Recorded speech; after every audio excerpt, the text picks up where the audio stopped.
소그룹들이 좀 혼선이 온 것 같습니다. 그래서 오늘 미리 이제 광고하셔서 다 모이기로 하신 몇 소그룹은 아마 따로 집회를 가지시는 것 같습니다.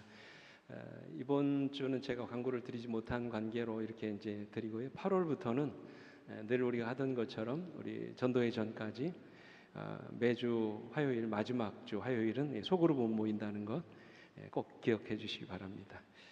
감사합니다. 장마가 오래돼서 누전이 되는 관계로 이 출입구에 비가 새서 지금 전기가 들어오지 않습니다. 빨리 좋아졌으면 좋겠습니다. 자, 여러분 안녕하셨죠? 건강한 모습으로 또 장마 끝자락에 이렇게 또 주의 전을 찾아주셔서 감사합니다. 자, 오늘은 관계 맺는 기술 드디어 이제 6번째 시간입니다. 자, 오늘 말씀 나눌 제목은 갈등에 대한 그런 주제를 같이 나누겠습니다. 우리 마태복음 5장 24절 우리 주제 성경절 한 구절입니다. 같이 우리가 너무 잘 아는 말씀 같이 읽겠습니다. 시작. 예물을 제단 앞에 두고 먼저 가서 형제와 화목하고 그 후에 와서 예물을 드리라. 아멘. 자, 말씀드린 것처럼 오늘은 이 갈등이라고 하는 주제로 이 말씀을 나누려고 합니다. 우리 인간관계에서 일어날 수 있는 이 갈등의 상황을 우리가 어떻게 해결하고 보다 나은 관계로 발전시켜 나갈 수 있는지 그 비결을 좀 같이 살펴보려고 합니다. 여러분, 한번 질문을 드리고 한번 시작해 볼까요? 여러분 인간관계에서 갈등이 생기면, 문제가 생기면 어떻게 그 문제를 해결하십니까? 누구나 일어날 수 있는 문제죠. 부부간이든지 또 때로는 가족간이든지 아니면 사회 이런 이웃이라든지 누구나 다 이 갈등을 겪습니다. 이런 갈등을 여러분 어떻게 해결하시나요? 우리 풀어야 될 숙제죠. 이 갈등이라는 말의 유래를 좀 먼저 말씀을 드리면, 이 갈등이라는 단어의 일반적인 의미는 서로 다른 가치나 생각으로 인해서 일어나는 충돌, 그게 갈등이래요. 근데 여러분 갈등이라는 단어의 한자어를 아시죠? 갈자가 무슨 갈자입니까? 예, 맞습니다. 칡갈자죠. 칡뿌리 할 때 그 칡갈자입니다. 여러분 칡농쿨이 어떻게 자라는지 아시죠? 그죠? 나무 타고 이렇게 돌아가면서 베베 꼬여가지고 이렇게 올라가지 않습니까? 그래서 갈근탕 하면 칡뿌리를 말하잖아요. 등자는 무슨 등자일까요? 등나무 등자입니다. 한번 여러분 머릿속에 상상해 보시기 바랍니다. 이 칡농쿨하고 등나무의 공통점 뭡니까? 반드시 안 올라가요. 다 꼬여서 올라갑니다. 그죠? 빙글빙글 돌면서 그렇게 자랍니다. 근데 이 칡농쿨과 등나무가 같이 꼬였으니까 여러분 어떻겠습니까? 예? 아주 엉망이겠죠. 그래서 이 갈등이라는 말의 그 유래를 좀 보면 이렇게 되어 있습니다. 칡농쿨과 등나무처럼 서로가 엉망으로 뒤엉켜서 일이 풀기 어려운 상태를 가리켜서 갈등이라 그렇게 말합니다. 살다 보면 그런 일이 있지요. 이 갈등으로 인해서 힘들어하는 분들을 좀 자주 만납니다. 저 역시 그런 갈등을 경험하고 살아갑니다. 어떤 때는 도무지 안 맞는 것 같아요. 그러다 보니 때로는 부딪히게 되고 이런 갈등이 얽히고 설켜서 도무지 풀기 어려운 상태가 될 때도 종종 있습니다. 이런 갈등의 문제를 어떻게 풀 수 있는가? 우리 모두의 고민 아닌가요? 갈등 없는 분 계세요? 같이 사시면서 갈등이 있습니다. 근데 대부분의 사람들이 갈등의 문제를 어떻게 해결합니까? 내 얘기다 생각하고 한번 대답해 보세요. 대부분의 사람들이 갈등의 문제를 어떻게 해결하십니까?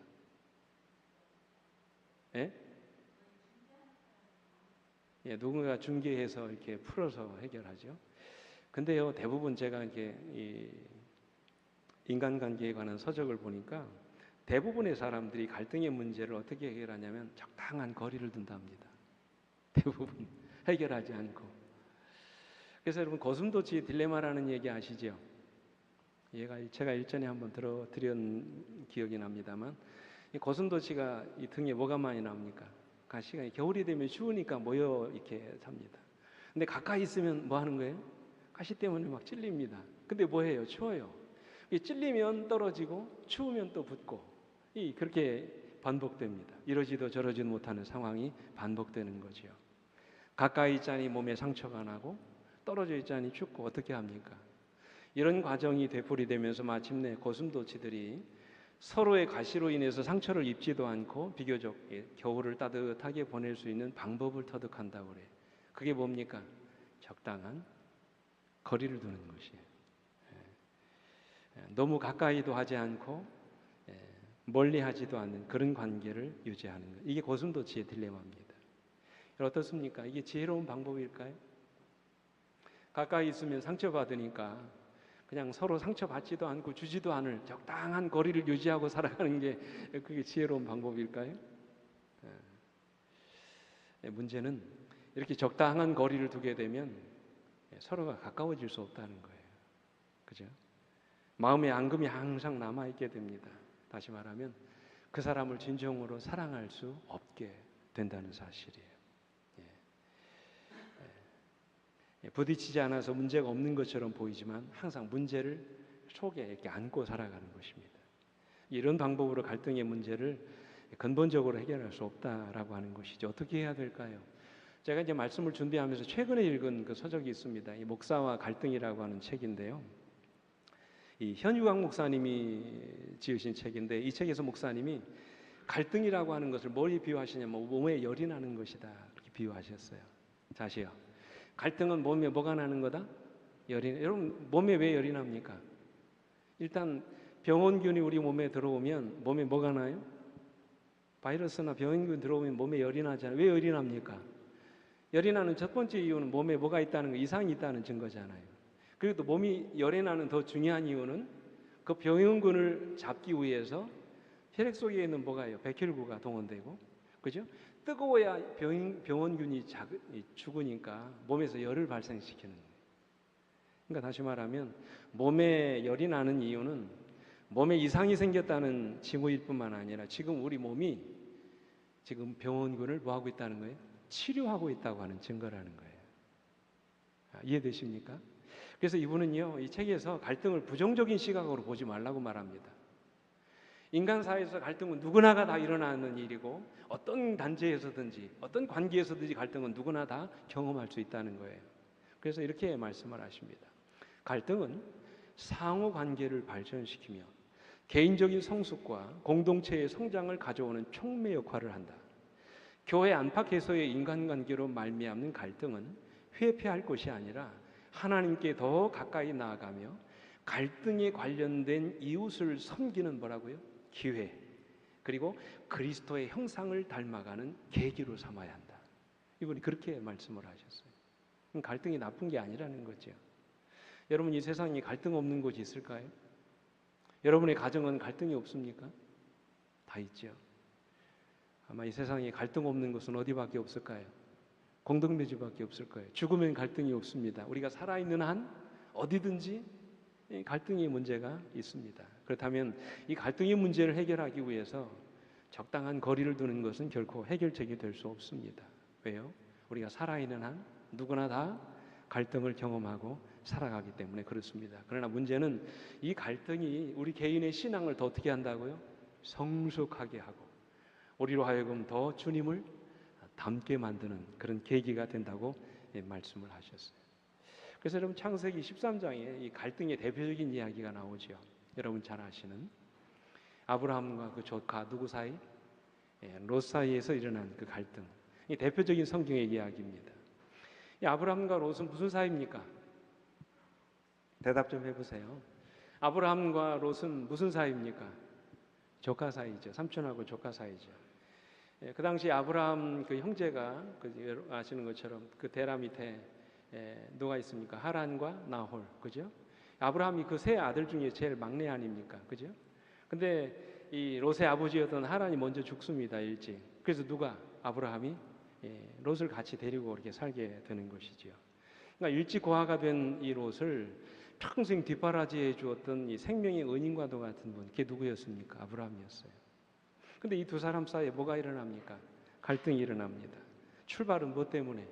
아브라함의 목자와 롯의 목자들 사이에 다툼이 일어난 것입니다. 이 싸움의 원인이 무엇이었습니까? 뭐 때문에요?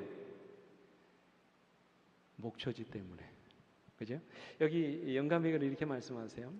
고난과 시련 가운데서 그들이 서로 화합하고 같이 살았으나 이제 양떼가 늘어나니까 번영 가운데서 그들 가운데 분쟁의 위험이 있었다. 목초가 두 사람의 가축대와 양떼에게 충분하지 못하였으므로 두 사람의 목자들 사이에 자주 분쟁이 일어났으며 그들의 주인들에게 와서 해결책을 구했다. 이 문제를 해결하지 않으면 이 목자들 사이의 문제가 누구 사이로? 아브라함과 조카 롯 사이의 싸움으로 번질 그런 위기에 있었습니다.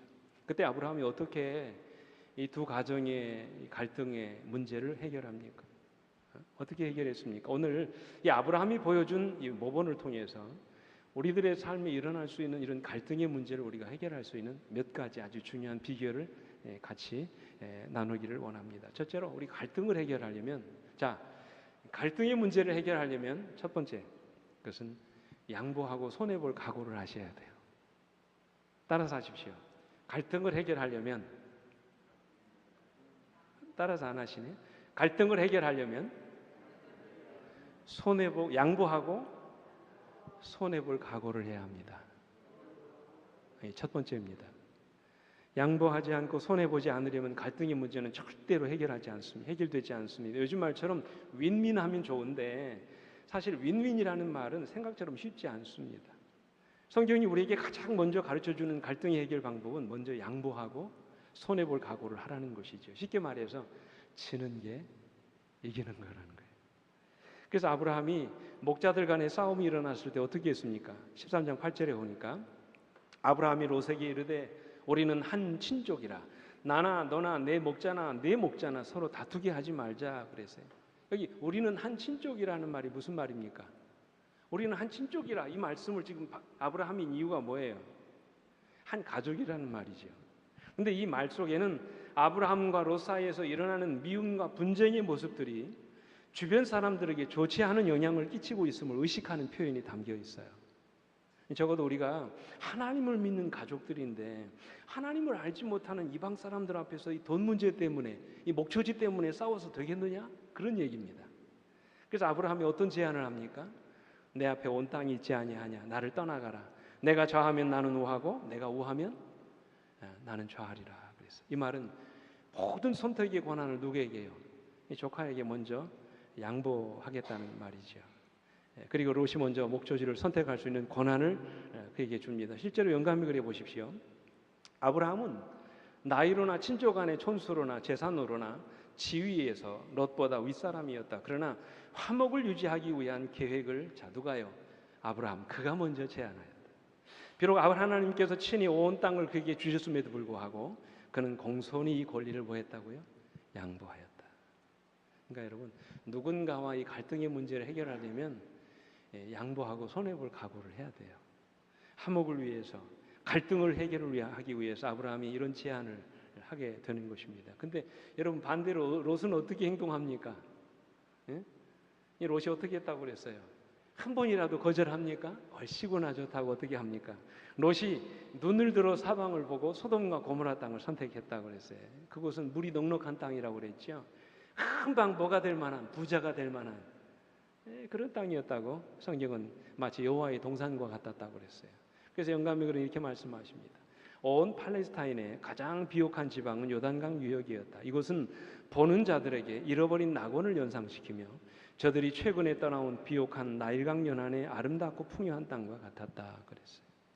결국 롯이 가장 좋은 땅을 선택하게 된 것입니다. 이렇게 해서 갈등의 문제가 봉합되는 것을 보게 됩니다. 우리가 여러분 서로 불편하게 지내는 이유는 가만히 들여다보면 그 밑바닥에 우리의 욕심이 들어가 있기 때문에 그래요. 내가 좀 손해를 본다고 생각하면 문제가 쉽게 해결됩니다. 내가 좀 양보한다고 생각하면 의외로 문제가 쉽게 해결돼요. 근데 그 양보를 못하는 것이죠. 손해보지 않으려고 하는 것입니다. 그래서 우리의 갈등이 오랫동안 지속되는 거예요. 어느 집은 한 달이 가고 어느 집은 제가 아는 어느 집은 1년까지 가시더라고요. 결국 둘 다 손해를 보는 것입니다. 그러므로 갈등을 해결하려면 누군가 손해볼 각오를 하셔야 돼요. 희생을 각오해야 합니다. 어느 한쪽이 기울어지지 않으면, 낮아지지 않으면 이 갈등의 문제를 해결할 가능성이 없는 것입니다. 평행선은 여러분 계속해서 어떻게 합니까? 같은 길을 가는 거예요. 결국 그렇게 마지막까지 화목하지 못하고 각자의 길로 갈 수밖에 없는 것입니다. 그러나 사람이 조금은 바보스러운 듯이 보이고 손해를 보는 것처럼 보여도 양보할 줄 알고 져주기도 하고 그렇게 때로는 내 자신을 낮추기도 하고 그런 그 가정이 행복해지는 것입니다. 똑같이 이기려고 하고 양보하지 않으려고 하고 손해보지 않으려면 결국에는 둘 다 불행해지는 것이라는 거죠. 그래서 여러분 창세기 3장 16절 보세요. 또 여자에게 이르되 내가 내게 임신하는 고통을 크게 더하리니 내가 수고하고 자식을 낳을 것이며 너는 남편을 원하고 남편은 너를 다스릴 것이니라 그랬어요. 이게 언제 이야기입니까? 타락하고 난 다음에 이 여자에게 한 말이에요. 이 말씀을 영감이고는 이렇게 말씀하세요. 창조 당시에는 하나님께서 그 여자를 남자와 아담과 동등하게 만드셨다. 그들이 하나님께 대한 순종을 유지했었더라면, 그분의 위대한 사랑의 율법에 조화되었었더라면 그들은 항상 서로 조화되었을 것이다. 그 다음 말씀 보십시오. 그러나 죄는 불화를 가져왔으며 이제는 어느 한쪽이 다른 쪽에 복종함으로써만 그들의 연합이 유지되며 조화가 보존될 수 있게 되었다. 이 말은 여자만 복종하라는 말이 아닙니다. 오해 없이 들으시기 바랍니다. 죄로 인해서 결국 남자와 여자의 동등한 관계가 깨져버렸고 이제는 가정의 화목을 위해서 누군가가 양보하고 져줄 때만 그들의 연합이 유지되고 조화가 보존될 수 있게 된 것이라는 말씀입니다. 이것은 우리 인간관계에서도 마찬가지예요. 너그러운 사람이 양보하셔야 돼요. 큰 그릇이 양보하셔야 합니다. 갈등의 열쇠는 오히려 어느 때는 상처를 입은 사람이 쥐고 있는 경우들이 더 많습니다. 제가 꽤 오래전에 여러분에게 드렸던 이야기, 이 파인애플 이야기 여러분 기억하시죠? 이 파인애플 스토리라는 책이 참 유명한데 네덜란드의 뉴기니에에서 미국의 한 선교사님이 7년 동안 사역하시면서 겪었던 실화를 바탕으로 이렇게 쓰여진 책입니다. 한 선교사님 가정이 뉴기니에 의료 선교사로 갑니다. 이 병원과 약국을 차렸어요. 그리고 원주민을 치료하고 선교하는 일을 했습니다. 근데 거기 있다가 가만히 보니까 고국에 있던 파인애플이 먹고 싶어요. 그래서 묘목을 샀습니다. 그래서 이제는 인부를 사가지고 다 임금을 주고 이제 척박한 땅에 파인애플을 나무를 심게 했습니다. 3년 동안 열심히 키웠어요. 그리고 이제 파인애플 열매를 따먹게 됐을까 생각을 했는데 먹을 수가 없어요. 왜요? 열매가 있는 적적이 원주민들이 다 따먹는 거예요. 남의 것인데. 자기네들은 뭐 한 것밖에 없습니까? 나무 심은 것밖에 없거든요. 돈 받고서.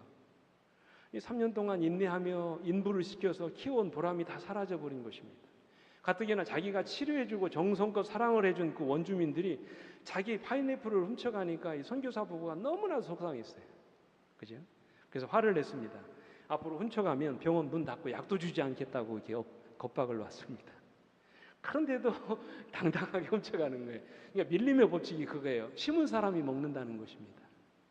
당신이 뭐 묘목을 샀든 말든 우리가 가서 묘목을 뭐 했으니까? 심었으니까 내 손으로 심었으니까 내가 먹는 게 당연하다는 이게 밀림의 법칙이라는 거예요. 아무리 설득하고 협박해도 이 파인애플이 계속 없어졌습니다. 결국 무료로 운영하던 병원문을 닫아버려요. 대단하죠? 그래서 원주민들이 이제 원성이 크지요. 병원문을 열어달라고 간청을 합니다. 그렇게 해서 다시 병원문을 열고 이제 했는데 그래도 파인애플이 계속해서 이제 훔쳐가는 것입니다. 이 선교사가 마음을 바꿔 먹습니다. 그래, 내가 이미 심은 이 밭 다 줄 테니까 알아서 먹어라. 그리고서는 이제 다시 묘목을 사와가지고 또 다른 파인애플 밭을 만듭니다. 그리고는 이번에는 아주 단단하게 약속을 합니다. 이번에는 심은 것은 뭐 내가 다 갖고 싶은 욕심은 없다. 절반만 먹어라. 그리고 절반은 남겨주라고. 대단한 선심을 쓴 거 아닙니까? 근데 똑같은 일이 번복되는 거예요. 익을 때가 돼보면 파인애플이 하나도 남겨지지 않는 것입니다. 원주민들이 다 가져가 버리는 것이죠. 무슨 수를 쓰더라도 이 파인애플은 선교사 입에 들어오지 않았습니다. 그러던 도중에 이제 안식년을 맞아가지고 고국으로 돌아옵니다. 이분이 선교사 부부가 한 세미나에 참석하게 되었는데 거기서 이런 말씀을 들어요. 모든 소유는 하나님께 드려야 된다. 말씀 속에 이렇게 감동을 받습니다. 그리고는 자신의 파인애플을 생각해 보면 내가 심었으니까 내 거라고 생각했던 내 자신의 모습이 좀 부끄럽게 생각됐어요. 하나님의 것인데. 그래서 자신의 모든 파인애플을 하나님께 드리자고 결정을 합니다. 그리고는 다시 선교지로 돌아와서 파인애플을 진짜 하나님께 다 드렸어요. 그랬더니 마음이 편안해지는 거예요. 도둑질을 해도 불편하지 않아요. 편안해지는 것입니다. 분노가 일어나지 않았어요. 그러던 어느 날 원주민들이 찾아와서 말합니다. 투안, 이 사람을 부르는 겁니다. 투안, 당신이 드디어 그리스도인이 되었군요. 그러는 거예요. 이 사람은 벌써 20년 전에 그리스도인이 되었는데 그 섭섭한 말을 하는 거예요. 이 사람이 속으로 그리스도인이 된 지 20년이나 되었다고 그렇게 대답하고 싶었지만 꼭 참고 이런 말을 물었어요. 왜 그런 말을 하느냐고 물었습니다. 그러자 원주민들이 대답합니다. 우리가 파인애플을 훔쳐가도 당신이 화를 안 내니까요. 이렇게 대답을 해요.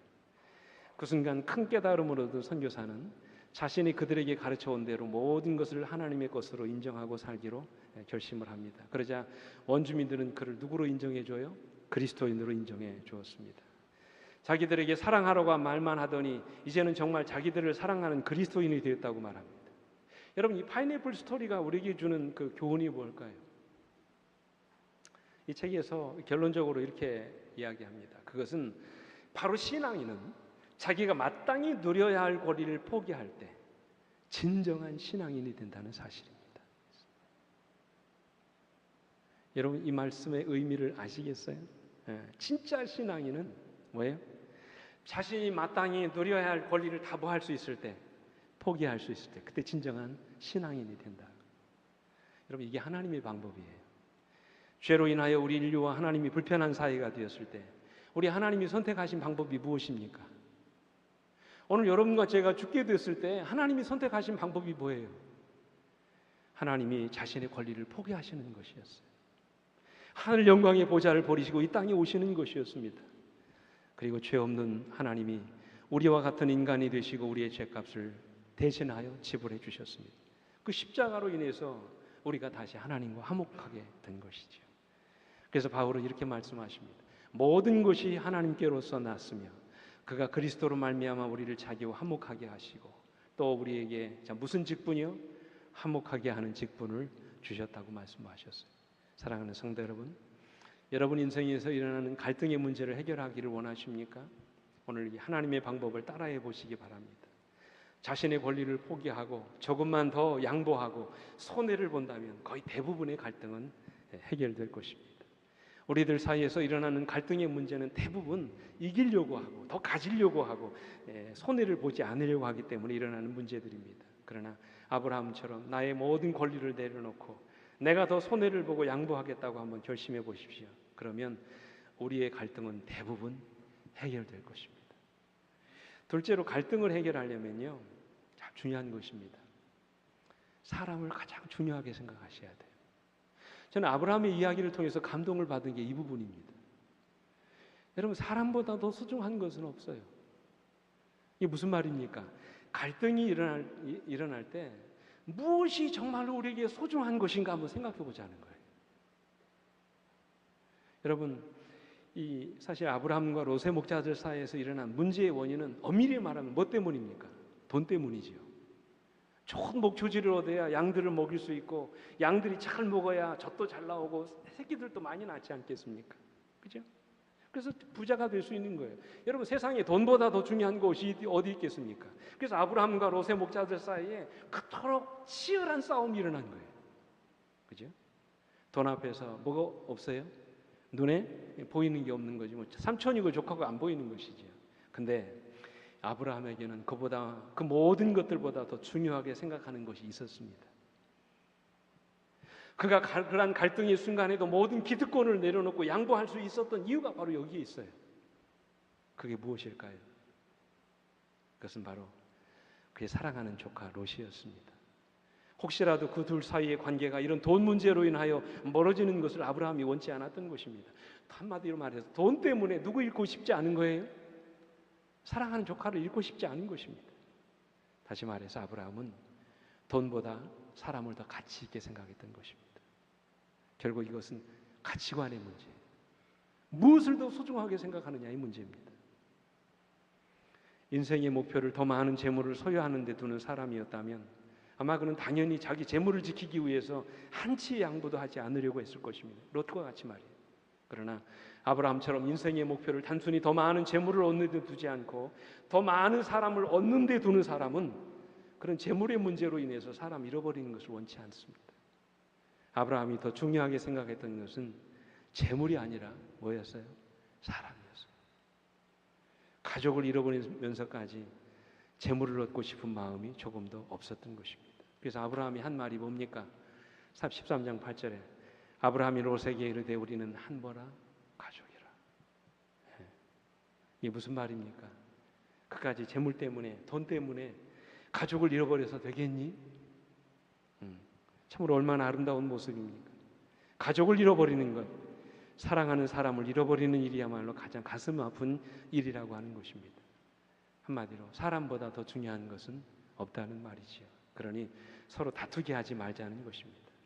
여러분, 결국 하나님이 누구에게 복을 주세요? 사람을 소중하게 생각했던 아브라함에게 복을 주세요.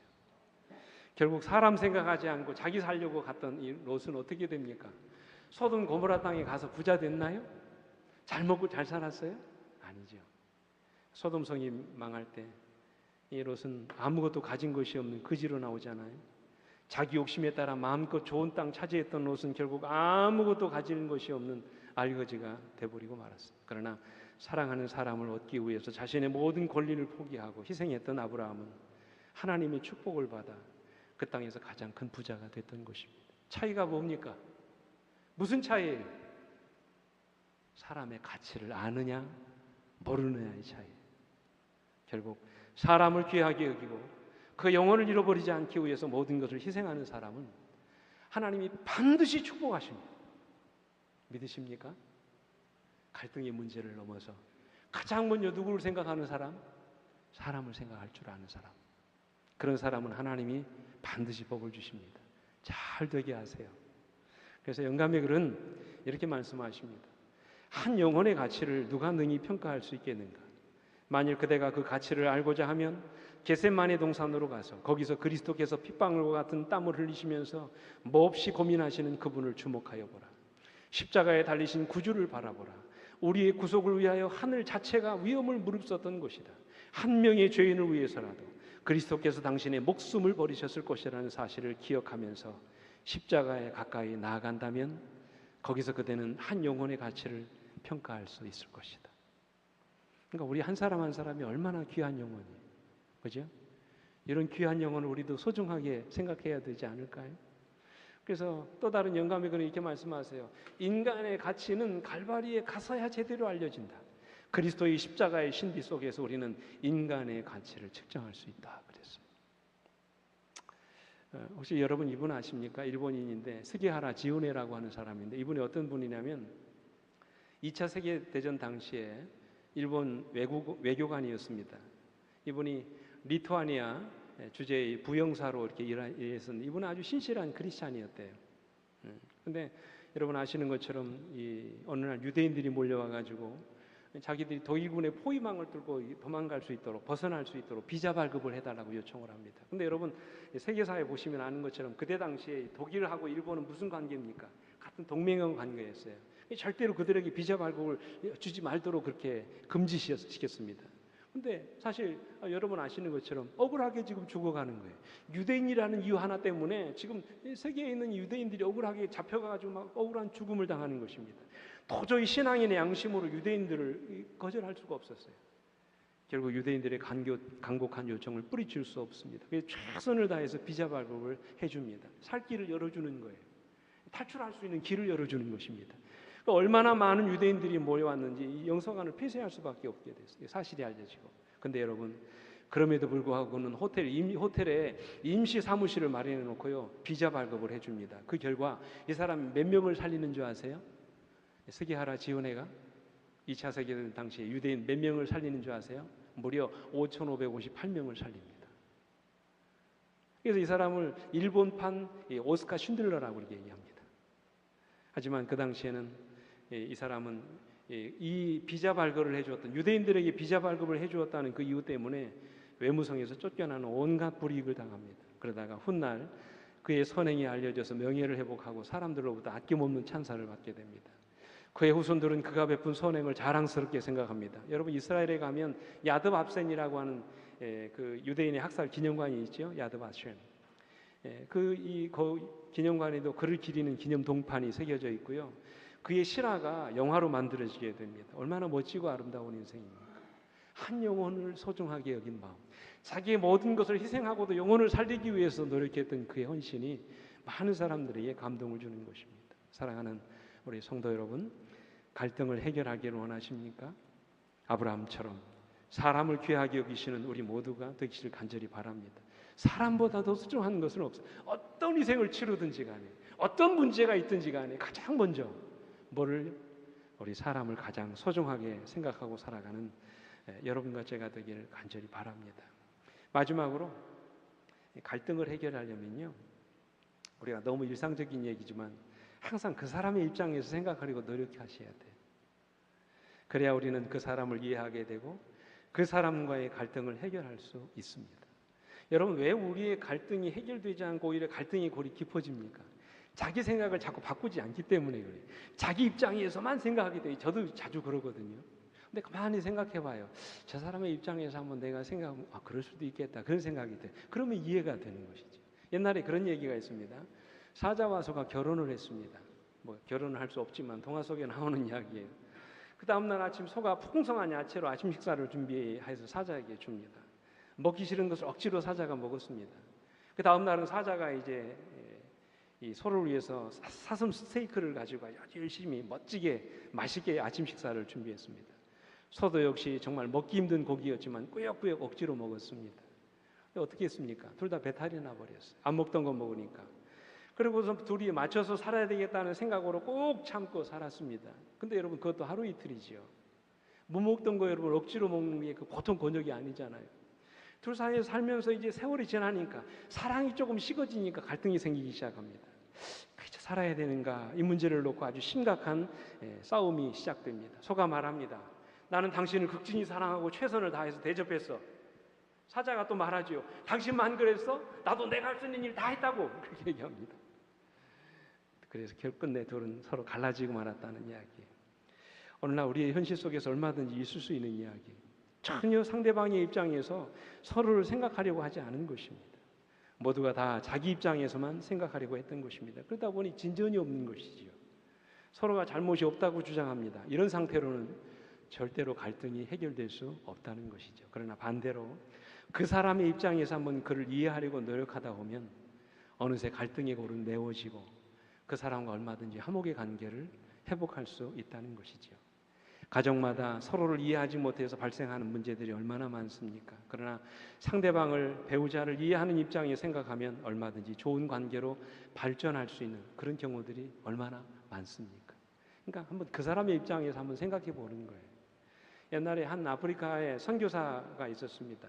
이 사람이 오지로 이제 여행을 하다 보니까, 선교를 하다 보니까 어떤 곳에 가면 어떤 때는 완전히 빨가벗고 이제 있는 거예요. 자기만 옷 입고 있는 것입니다. 설교를 하는데 참 어색하더래요. 이 사람들이 좀 어색할 것 같고, 그래서 어떻게 할까? 내가 그들과 같은 입장에서 그렇게 같이 생활해야 되는데, 그저 내가 해왔던 문화를 내가 버리지 못하고 그들과 다르게 살아야 되면 안 되지 않는가 싶어서 그 다음번에는 이제 그 마을에 갈 때는 옷을 홀랑 벗고 갔답니다. 근데 가서 보니까 이게 웬일입니까? 이 강을 건너가지고 배에서 내렸는데 해안가 마중 나온 모든 성도들이 다 옷을 입고 있더래요. 선교사만 이제 홀랑 벗고 이제 온 것입니다. 나중에 이 사정 얘기를 들어봤더니 이분들이, 원주민들이 그렇게 생각한 거예요. 아유, 우리 선교사님이 오시면 우리가 다 발가벗고 있는데 얼마나 무안해가지고 설교를 하시겠느냐고, 우리 돈을 좀 드리더라도 좀 옷을 좀 해서 입자고 해가지고 그 엄청난 돈을 들여가지고 옷을 구입해서 입었다는 거예요. 여러분, 서로가 이게 타이밍은 맞지 않았지만 얼마나 서로를 배려하고 하는 마음이 아름답습니까? 서로를 생각하는 거예요. 그죠? 이것이 우리의 관계를 더욱 돈독하게 만들어가는 것입니다. 그러다 보면 갈등이 해결되고 문제가 해결되는 것입니다. 이처럼 우리가 상대방의 입장에서 생각하려고 노력할 때 우리들 가운데 있는 모든 갈등의 요소들이 사라지는 그런 경험들을 하게 될 것입니다. 그래서 영감익을 좀 길지만 이런 말씀이 있어요. 많은 사람들은 그다지 큰 짐을 져보지 못하였고 그들의 마음은 진정한 고민을 별로 알지 못하고 그들은 다른 사람들을 위하여 어려움과 고통을 별반 느끼지 못하였기 때문에 진정으로 무거운 짐을 진 사람의 일을 이해할 수 없다. 그들이 그의 짐을 이해할 수 없는 것은 마치 어린아이가 짐을 지고 있는 아버지의 걱정과 수고를 이해할 수 없는 것과 같다. 어린아이는 아버지가 염려하고 괴로워하는 것을 보고 이상하게 생각한다. 그에게는 그렇게 할 필요가 없는 것처럼 보인다. 그 다음 말씀 보십시오. 그러나 그의 생애에 여러 해 동안의 경험이 쌓이고 그 자신이 생애의 짐을 지게 되면 그는 그의 아버지의 생애를 돌아보게 되고 한때 도무지 이해할 수 없었던 것을 깨닫게 된다. 쓰라린 경험은 그에게 뭐를 준다고요? 이해력을 열어준다. 우리 어르신들이 하는 말 있잖아요. 너도 나중에 뭐가 돼보라고요? 아버지가 엄마가 돼봐라. 그러면 나중에 이해하게 될 거다. 자녀들에게 자주 그런 말씀을 하시잖아요. 우리가 그 사람을 진정으로 이해하려면 같은 경험을 할 수 있어야 하는 것입니다. 그와 같은 경험이 우리로 하여금 그를 진정으로 이해할 수 있게 한다는 사실이죠. 그래서 우리 주님이 죄로 인해서 깨어진 하나님과의 관계를 회복시켜 주시기 위해서 그분이 선택하신 방법이 뭐였습니까? 우리 주님이 선택하신 방법이 뭐였어요? 우리와 같이 되는 거잖아요. 그죠? 사람이 되는 것이었습니다. 우리 입장에서 한번 서보시는 것이었어요. 우리가 당하는 모든 시련과 죄의 유혹을 경험해 보신 것입니다. 그래서 우리가 진정으로 그분이 우리를 이해하고 도와줄 수 있게 된 것이죠. 이 말씀을 히브리서 2장 17절로 18절에서 바울은 그 말씀하셨어요. 그러므로 그가 범사의 형제들과 같이 된 심이 마땅하도다. 이는 하나님의 일에 자비하시고 신실한 대제사장이 되어 백성의 죄를 속량하려 하심이라. 그가 시험을 받아 고난을 당하셨은즉 시험 받는 자들을 능히 도우실 수 있느니라 말씀하셨어요. 이제 저는 말씀을 이제 정리합니다. 결론입니다, 여러분. 세 가지를 말씀드렸는데 가장 중요한 결론을 말씀드릴게요. 이 말씀을 우리 근대 유명한 철학자인 마틴 부버가 나와 너라고 하는 책에서 이렇게 결론을 내요. 지금 말씀을 다 잊어버리시더라도 이 말씀을 기억하십시오. 이렇게 말씀하셨어요. 내가 당신을 인격으로 믿어주고 당신이 나를 인격으로 믿어주어도 우리들 사이에는 언제나 그 인격적인 관계가 깨질 수 있는 뭐가 있다? 긴장이 있다. 여러분 인정하십니까? 안 하십니까? 인정하지요. 가능성이 누구나 다 있어요. 이것이 인간의 연약함이다. 자, 그 다음 말씀 보십시오. 그렇기 때문에 나와 너 사이에는 언제나 이 인간 관계를 중매하는 하나의 뭐가 필요하다? 촉매자가 필요하다 그랬어요. 마틴 부부가 한 말입니다. 이 촉매자가 누굴까요? 예수 그리스도십니다. 그죠? 바로 우리 주님이신 예수 그리스도가 우리에게 필요합니다. 그리스도가 우리들 가운데 계실 때 진정한 나와 너의 관계를 이룰 수 있다는 그런 말씀이에요. 그래서 우리에게 주님이 필요한 것입니다. 그때 우리들 사이에 갈등이 해결되고 진정한 화목을 이룰 수 있게 되는 것입니다. 우리 힘으로는 불가능합니다. 우리가 어떻게 마음의 상처를 준 사람을 이해하고 용서할 수 있겠습니까? 우리가 어떻게 복수할 수 있는 권리를 포기하고 그 사람을 용서해 줄 수 있겠습니까?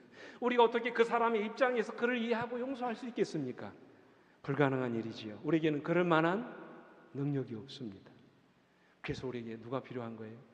예수 그리스도가 필요한 것이죠. 매 순간 주님이 우리 형제를 진정으로 용서하고 사랑할 수 있는 마음을 주셔야 돼요. 그때 비로소 우리가 우리들 사이에서 일어나는 갈등의 문제를 해결하고 형제들을 진정으로 용서할 수 있게 되는 것입니다. 그때 비로소 우리는 사도 바울이 고백한 것처럼 내게 능력 주시는 자 안에서 우리가 모든 것을 할 수 있게 되는 것입니다. 사랑하는 성도 여러분, 이 시간 우리를 도와주시는 주님께 그럴 수 있는 힘을 달라고, 갈등의 문제를, 이 갈등의 고를 해결할 수 있는 그런 힘과 지혜를 달라고 우리 함께 기도해 보지 않으시겠습니까?